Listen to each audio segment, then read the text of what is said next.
প্রিয় লিসেনার্স, আসসালামু আলাইকুম। সত্যবাদী ঘটনা পেতে সিয়াম দা হরওয়ার্ড চ্যানেলটিকে সবাই সাবস্ক্রাইব করবেন এবং পাশেই থাকবেন। প্রিয় লিসেনার্স, যদি আমাদের কাছে কেউ বোধের গল্প বা ঘটনা কেউ শেয়ার করতে চান, তাহলে আমাদের জিমেইলে পাঠাতে পারেন। আমাদের জিমেইলের নাম হলো siamthehorwardbd@gmail.com। সিয়াম দা হরওয়ার্ড সবসময় চেষ্টা করে সত্যকার ভৌতিক ঘটনাগুলো আপনাদের সামনে উপস্থাপন করার মাধ্যম দিয়ে ভৌতিক অনুভূতি দিতে। আপনাদের কাছে পর্যন্ত অনেক ঘটনা পাচ্ছি এবং চেষ্টা করে যাচ্ছি আপনাদের সাথে উপস্থাপন করার মাধ্যমে হাঁটি পা করে সামনে দিকে আগো এবং আপনাদের দোয়া এবং আল্লাহর রহমতে ইনশাআল্লাহ সামনে দিকে আগাতে সক্ষম হব।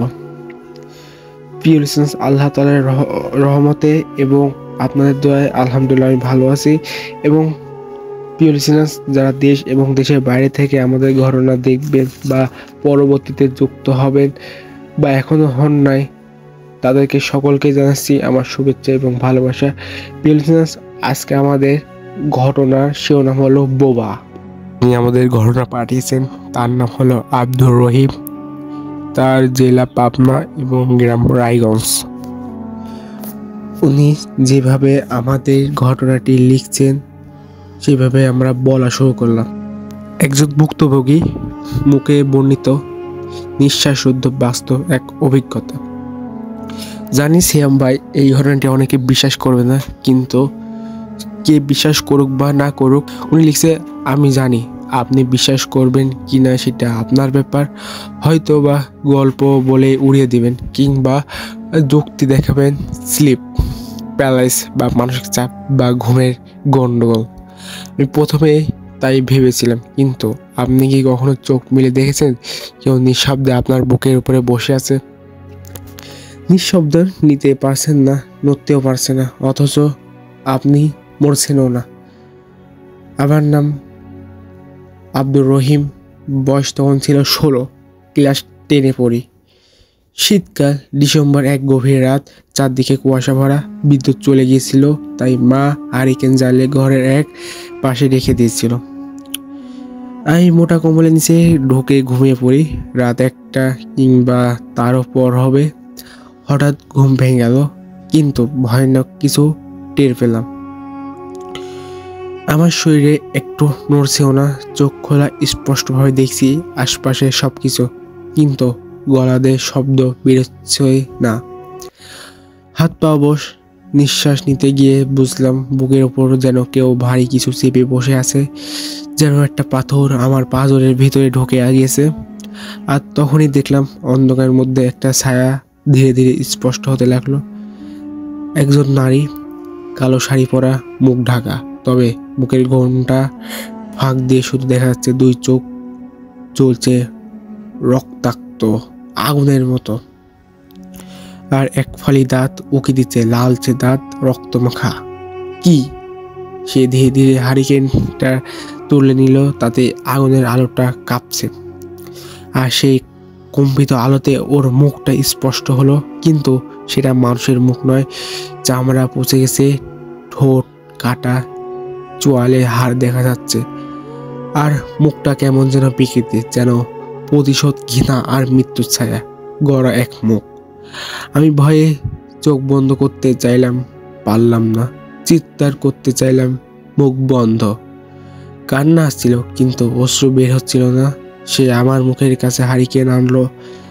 আলোর কাপা ছায়ায় আমি দেখলাম ওর ঠোঁট কেঁপে উঠছে, ও হাসছে। নীরব, ঠান্ডা, মৃত্যু ও কাঁপানে এক হাসি।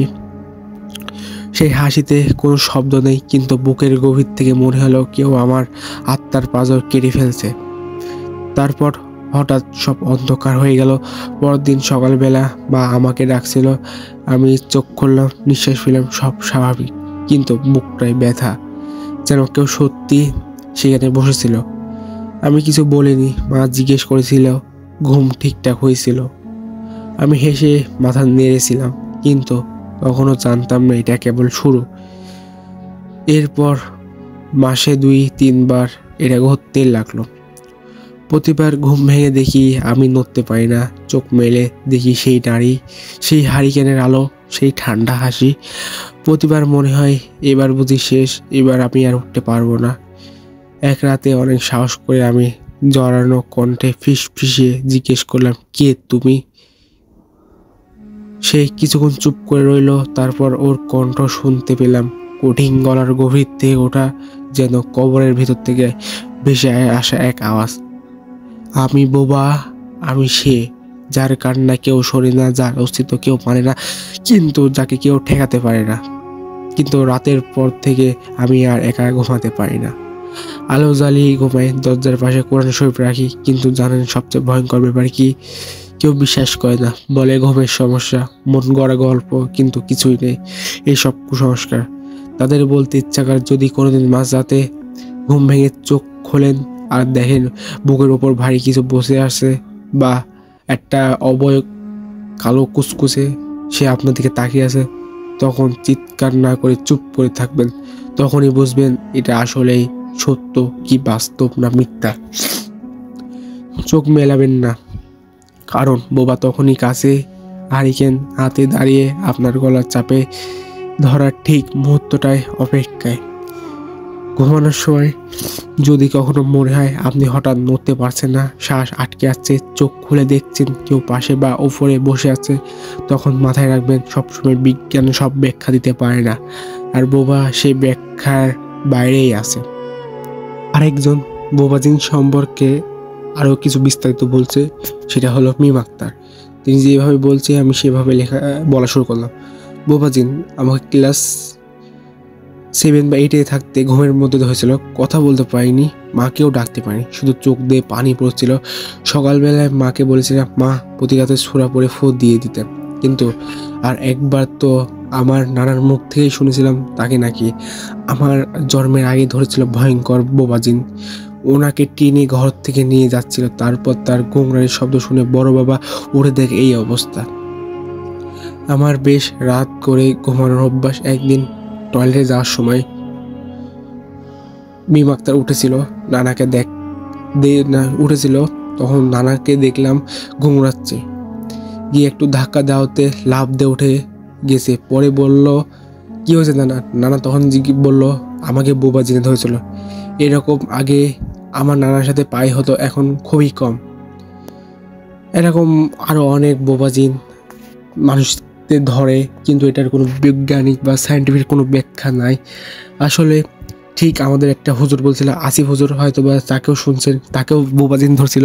মজার বিষয় যে এটাই যে তাকে বহুত ঘন ঘন বোবাজিন ধরতো, কিন্তু মজার বিষয় এটাই যে একদিন আসিফ হুজুর করছিল বোবাজিন ধরার সময়, সে উঠেছিল, দেখে চোখ বন্ধ, সে ভাবছে আমি তো নড়তে পারি না, চড়তে পারি না, কিছু করতে পারি না, তো বোবাজিন ধরছে, ধরুক, আমি আবার শুয়ে পড়ি। তারপর সে আলহামদুলিল্লাহ শুয়ে ঘুমাইছিল, তারপর আর তাকে ধরে নাই। তাই বোবাজিন আসলে এটা আছে, এবং এটা প্রায় 50% মানুষদেরই হয়ে থাকে সাধারণত, যে একা থাকে তাদের কি সাধারণত হয়ে থাকে। হয়তো বা ঘুমে কোনো একটা সুন্নত তরিকায় বা কোনো একটা অনিয়মে এই বোবাজিনরা আসার সাহস পায়, এবং ছোটা কালাম পড়ে গেলে ইনশাআল্লাহ তাআলা বোবাজিন ধরবে না। কিন্তু যাই হোক, সব জিনিসের ব্যাখ্যা থাকে না সায়েন্টিফিক, ঠিক এটাও একটা বোবাজিনের। যদি প্রিয় লিসেনার্স, যদি আমাদের ঘটনা যদি ভালো লাগে অবশ্যই লাইক, কমেন্ট এবং শেয়ার করতে ভুলবেন না, এবং সেটার সাথে পেজটিকে আপনারা ফলো করবেন, এবং সামনের দিকে যেন আমরা আবারও আগাতে পারি। এবং আপনারা যদি আমাদের চ্যানেলে কেউ যদি ঘটনা পাঠাতে চান, তাহলে অবশ্যই আমাদের জিমেইলের মাধ্যমে পাঠাতে পারেন। আমাদের জিমেইলের নাম হলো siamthehorror@bd@gmail.com, অডিও বা লিখে পাঠাতে পারেন। তো প্রিয় লিসেনার্স, আমাদের আরেকটি ঘটনা হচ্ছে ভয়ঙ্কর ঘটনা। শিরোনাম হলো অন্ধকার বনের পথ। আজকে আমাদের গল্পটি পাঠিয়েছেন নূর মোহাম্মদ। তার বাসা, গ্রাম এবং জেলা সব কিছু দিতে নিষেধ করছে, তাই আমরা বললাম না। ভাই নূর মোহাম্মদ ভাই যেভাবে গল্প লিখেছেন সেইভাবে আমরা বলা শুনলাম ওনার মতো। উনি লিখছেন, সিয়াম ভাই আপনি কেমন আছেন? অবশ্যই ভালো দলে আছেন। ইনশাল্লাহ আমি ভালো দলে আছি। উনি এখন গল্পটি বলছে, আমি ঠিক করেই ফেলেছিলাম, যাই হোক না কেন আজ রাতেই আমাকে নিশ্চিন্দিপুরের সেই বাড়িতেই যেতে হবে। স্টেশনে পৌঁছলাম নির্দিষ্ট সময়, কিন্তু গিয়ে শুনি ট্রেন 1.5 ঘন্টা লেট। শীতের রাত, চারপাশ দ্রুত অন্ধকার হয়ে যাচ্ছে আর স্টেশন পাই ফাঁকা। বড় বড় কথা বললেও ভিতরে ভিতরে একটা ঠান্ডা ভয় যেন বুকের ভিতরে গেড়ে বসছে। হাতের ঘড়ির দিকে তাকালাম, 6টা বাজে। ঠিক করলাম, একবার যেহেতু প্রতিজ্ঞা করেছি আর পিছিয়ে আসবো না। বাড়ির মালিক বলেছেন রাত 9টার বেশি ওই জায়গা থাকা যাবে না, তাহলে সময় নষ্ট করার উপায় নেই। 6টা 30-এ ট্রেন এলো। যাত্রী পাই নেই বললেই চলে। জানালার পাশে বসে অন্ধকারের দিকে তাকালাম। ঘড়ি বলল 7:30। নিশ্চিন্তপুর স্টেশন থেকে বেরিয়ে বনের পথে বিশাল কালো ছায়া যেন কেবল আমাকে গ্রাস করতে চাইছে। আমি এক ঘুয়ের মতো হাঁটা শুরু করলাম। প্রথমে সব স্বাভাবিক লাগছিল, কিন্তু যত ভিতরে যাচ্ছিলাম তত বনটা যেন নিঃশ্বাস বন্ধ করে আসছে। পোকামাকড়ের শব্দ, হিমেল বাতাস আর চাঁদের আলোয় গাছের ঘন পাতার আড়ালেও ঢেকে গিয়ে চারপাশে গভীর অন্ধকার নামিয়ে এনেছে। ঠিক তখনই সামনে দেখতে পেলাম একজন মানুষ আমার দিকে এগিয়ে আসছে। হঠাৎ এত রাতে এই বনে কাউকে পাওয়া সত্যি অস্বাভাবিক। বুকের ভিতরে ডিপ ডিপ শুরু হয়ে গেল। লোকটা কাছে এসে বলল, অদ্ভুত দৃষ্টিতে তাকিয়ে বলল, কে বাবা তুমি? এত রাতে এখানে কি করছো? জানো না এই জায়গাটা কতটা ভয়ঙ্কর? আমি কেঁপে কেঁপে গলায় উঠলে জবাব দিলাম, আসলে দাদা, আমি ওই বাড়ির উদ্দেশ্যে যাচ্ছি। শুনেছি ওটাকে সবাই ভূতের বাড়ি বলে। মালিক চান যদি এক রাত সেখানে কাটিয়ে প্রমাণ করি যে ভূত নেই, তবে সে টাকা পাবে। আমার ওই টাকার দরকার। লোকটা একবার দীর্ঘ শ্বাস ফেললো, তারপর গম্ভীর গলায় বলল, শোনো বাবা, শুধু ওই বাড়ি নয়, এই বনের মাঝেও ভয়ঙ্কর সব খেলা হয়। যদি যেতে চাও তবে এই পথ দিয়ে সোজা যাও, তবে মনে রেখো যদি কারোর ডাক শোনো কিংবা কেউ তোমার নাম ধরে ডাকে, তাহলে ভুলেও পিছনে তাকাবা না। বলে এই লোকটা অদৃশ্য হয়ে গেল অন্ধকারে। আমার বুকের ভিতর যেন ঝড় বইতে লাগলো। তবু জেদ আমাকে এগোতে বলল। হাঁটতে হাঁটতে অনুভব করলাম আমার পিছনে কেউ হাঁটছে। পায়ের শব্দ স্পষ্ট, কেউ শ্বাস নিচ্ছে, আবার কাঁধ ঘেঁষে। আমি থামলাম, পিছনে তাকাতেই যাচ্ছিলাম। হঠাৎ মনে পড়লো সেই লোকের কথা। দাঁতে দাঁত চেপে সামনে হাঁটতে লাগলাম, কিন্তু যখন বুঝলাম পিছনে পদধ্বনি আমার হাঁটার গতির সঙ্গে তাল মিলে দৌড়াতে শুরু করছে, আমি আর সহ্য করতে পারলাম না। দৌড় শুরু করলাম। বুক ফেরে যাবে মনে হচ্ছিল। ঠিক তখনই সামনে দেখি একটা ভ্যান দাঁড়িয়ে আছে, ঘনেও মনের মাঝে। সেখানে লোকজন দেখা পাওয়া দুষ্কর, যেখানে একটা ভ্যান। আমি এক মুহূর্ত না ভেবে ছুটে গিয়ে বললাম, দাদা, দয়া করে আমাকে এই বনটা পার করে দিন। আমি ভীষণ বিপদে পড়েছি। ভ্যানওয়ালা গায়ে মাথায় চাদর জড়ানো, মুখ দেখা যাচ্ছে না, হাত পা কঙ্কালের মতো শুকনো, কেমন যেন অস্বাভাবিক গলা। এই মধ্যে রাতের বেলায় মানুষ আসে না বাবা, সামনে শ্মশান। গায়ে কাটা দিল, তবু অন্যায় উপায় ছিল না। উঠে বসলাম, ভ্যান চলতে লাগলো। আমি সব খুলে বললাম। সে ভ্যানওয়ালা গম্ভীর হয়ে বলল, বাবা, তোমার এখানে আসা উচিত হয়নি। এখানে যারা আসে সবাই ফিরে না। আমি মুখ শুকনো করে সামনের রাস্তার দিকে তাকিয়েছিলাম। তখন হঠাৎ খেয়াল করলাম ভ্যানটা যত দ্রুত চলছে ততটা পথ এগোচ্ছে না। মনে হচ্ছে কেউ হেঁটে ভ্যানটাকে পেরিয়ে যাবে। আমার বুকের ভেতর জমাট বরফ নেমে এলো। ভ্যানওয়ালার কালো হাতের আঙ্গুলগুলো দেখতে লাগলাম, লম্বা, অস্বাভাবিক, যেন মানুষ নয়। আর ঠিক সেই মুহূর্তে বুঝলাম আমি হয়তো এমন এক যাত্রায় পা রেখেছি যা শেষ দেখা পাওয়া যাবে না কখনো। হয়তো বা এটাই আমার শেষ দিন। তখনই ভ্যানের চাকা ঘুরছে, কিন্তু আশ্চর্যজনকভাবে একই জায়গায় ভিতরে ঘুরপাক খাচ্ছে। মনে হচ্ছিল আমি সামনে তাকিয়ে দেখছিলাম একই গাছ, একই ছায়া বারবার পেরাস হচ্ছে। বুকের ভিতর দম আটকে আসছে। হঠাৎ লক্ষ্য করলাম ভ্যানওয়ালা আঙ্গুলগুলো লম্বা থেকে আরো লম্বা হয়ে যাচ্ছে, আর চাদরের ভিতর থাকা ঠান্ডা হাওয়ার মতো এক গন্ধ বেরোচ্ছে, পচা মাংসের ন্যায়ের মতো। আমি আতঙ্কে জিজ্ঞেস করলাম, দাদা, আমরা কি এগোচ্ছি না? একই জায়গায় ঘুরছি কেন? ভ্যানওয়ালা ধীরে মাথা ঘুরে আমার দিকে তাকালো। অন্ধকারের মধ্যে তার চোখ দুটো জল জল করছে, লাল, অভয়, তার গলা থেকে বেরোলো খসখস ফিসফিসানি। আমি তাকে অনেক আগেই বলেছিলাম, বাবা, এই বনে যারা আসে সবাই ফেরে না। আমি ঝাঁপিয়ে ভ্যান থেকে নামতেই গেলাম, কিন্তু পা মারিতেই পড়তে যেন কোনো অদৃশ্য শক্তি আমাকে আবার টেনে তুললো। ভ্যানওয়ালা হারসার হাতে আমার কবজি চেপে ধরে আছে। ঠান্ডা বরফের মতো অনুভূতি ছড়িয়ে পড়ছে সারা শরীরে। ঠিক তখনই দূরে একটা আলো দেখতে পেলাম, যেন একটা পুরনো লণ্ঠনের আলো। ভ্যানওয়ালার শক্তি খানিকটা আলগা হতে আমি ঝাঁকুনি দিয়ে হাত ছাড়িয়ে দৌড় দিলাম আলোর দিকে। দৌড়াতে দৌড়াতে দেখলাম বনের ফাঁকগুলো একটা ভগ্নদশা প্রসাদ চোখে পড়ছে। দেওয়ালে লতাপাতা, ভাঙা জানালা, আর ভিতর থেকে আছে করুণ এক শব্দ, যেন কেউ কাঁদছে। বুকের ভিতরে ধুক ভুক ধবনি দিয়ে আমি দরজার সামনে গিয়ে দাঁড়ালাম। দরজাটা হালকা ঠেলতেই খট খট শব্দে খুলে গেল। ভেতর ঢুকেই আমি প্রথমে চোখ পড়লো একটা পুরনো অন্ধকার ঘর। ধুলো জমে আছে তাদের কোণে, মাকড়সার জাল, আর ঘরের মাঝখানে একটা কাঠের দোলনা, যেটা নিজে নিজে আস্তে আস্তে দুলছে। মনে হচ্ছিল কেউ যেন ওই কাঠের দোলনায় বসে আছে। আমি হাঁটু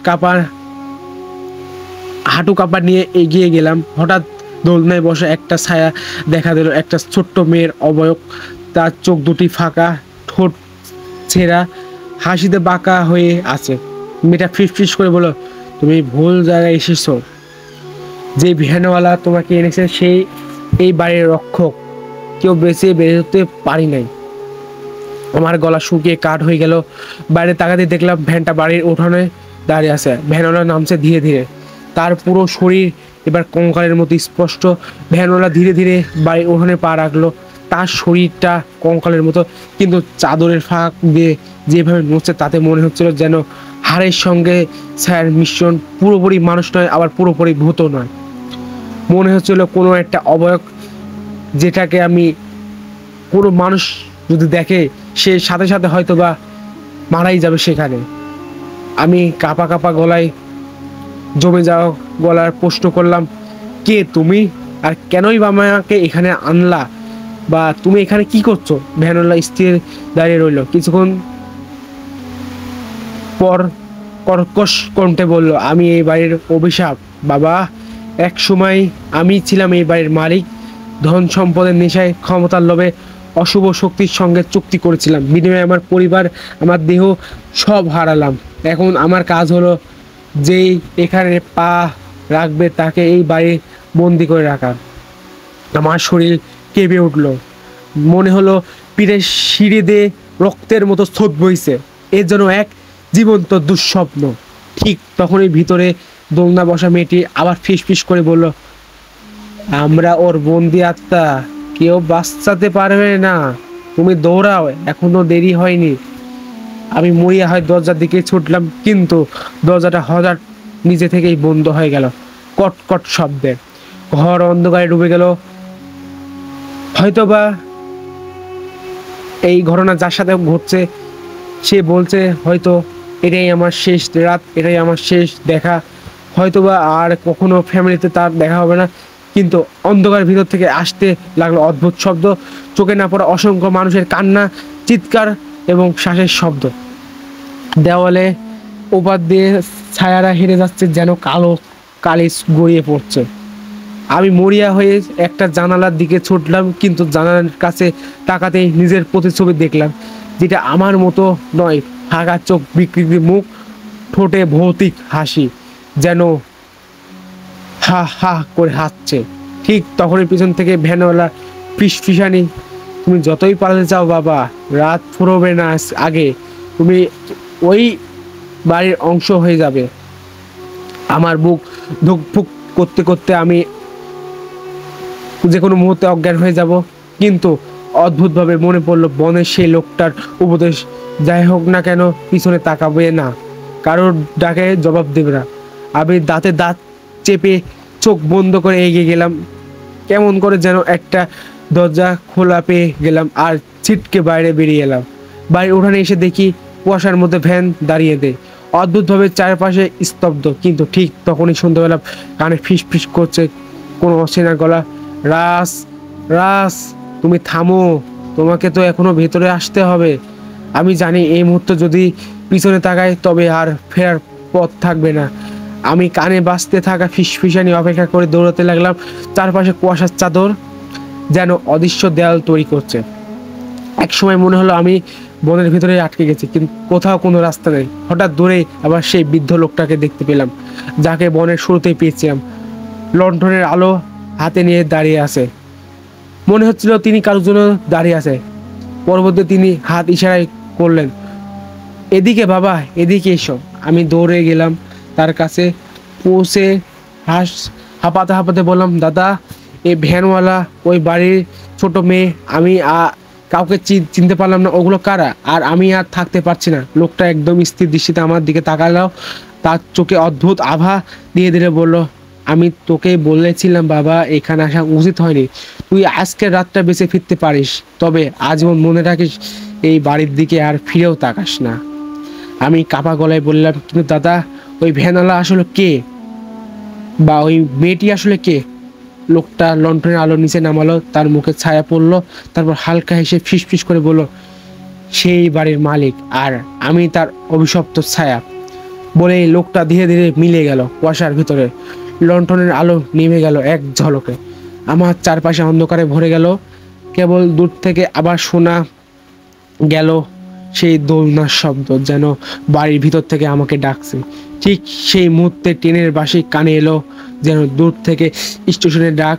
আমি দৌড়াতে শুরু করলাম, না জেনে আমি অধৈ সঠিক পথে যাচ্ছি কিনা। কুয়াশার ভিতর দৌড়াতে দৌড়াতে হঠাৎ দেখি স্টেশন, প্ল্যাটফর্ম, ট্রেন দাঁড়িয়েছে, আলো ঝলমল। বুক ভরে নিঃশ্বাস নিয়ে ছুটে উঠে পড়লাম ট্রেনে। ট্রেন চলতে শুরু করলো। জানালা দিয়ে তাকালাম, দেখলাম কুয়াশা ডুবে আছে নিশিন্দিপুরের বন, আর তার ভিতরে অন্ধকার বাড়িটা এখনো দোলনার মতো কাঁপছে। কিন্তু সব সময় ভয়ঙ্কর ছিল শেষ দৃশ্যটা।